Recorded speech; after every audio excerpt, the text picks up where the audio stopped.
Untuk mengakhiri, satu pertanyaan penutup saya. Kalau anggaplah buruk-buruknya negara ini terjadi persinggungan agama yang ditunggangi politik. Ya, akhirnya jadi besar. 98 Mei, saya masih ingat di Makassar terjadi pengganjangan besar. Saya nggak tahu kita ada di sana tidak. Chinese, suku disikat, etnis disikat, agama disikat juga. Banyak yang diperkosa, banyak yang gini. Pandangan Ustadz sebagai seorang pemuka agama, di situ akan ada di mana kira-kira? Menyarankannya apa baiknya? Pertama tentu kita memohon agar itu tidak terjadi ya. Pasti satu. Karena alhamdulillah negara kita sudah merdeka, kita sudah memang sepakat antara pemerintah dengan masyarakat, dan semua saya yakin warga negara Indonesia sepakat untuk selalu menjaga persatuan dan kesatuan. Iya. Karena itu selain memang simbol dan dasar negara kita, dan kita pun juga secara individu yang berakal pasti berharap itu. Iya.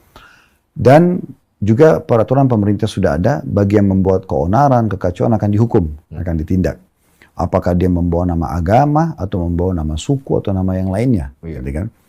Kalau tadi ditanya bagaimana posisi saya berharap ini tidak terjadi pertama. Yang kedua, kalaupun sampai terjadi maka dihukum dan ditindak. Oke. Bagi oknum yang menjadi penyebab itu. Karena sekali lagi kalau kita kembali kepada agama, saya yakin agama tidak ada yang menyuruh untuk keonaran, kekerasan, itu kan peperangan. Jadi kalau misalnya pernah terjadi tadi disebut di Makassar, misalnya etnis tertentu dihukum, diserang, ini dari mana hukum dasarnya? Nggak ada dalam Islam. Nggak ada ya. Ya, kalau yang melakukan itu individu Muslim ya, landasan hukum dia apa? Tidak ada sama sekali. Jadi untuk mengganggu apakah itu etnis Cina, apakah itu etnis dari India, atau etnis dari Arab, atau dari mana saja. Tidak ada urusannya. Orang tidak melakukan salah tidak boleh diganggu. Ya. Jangankan kita bicara warga negara. Yang pendatang saja, turis tetap harus kita hormatin. Tetap harus kita hargain.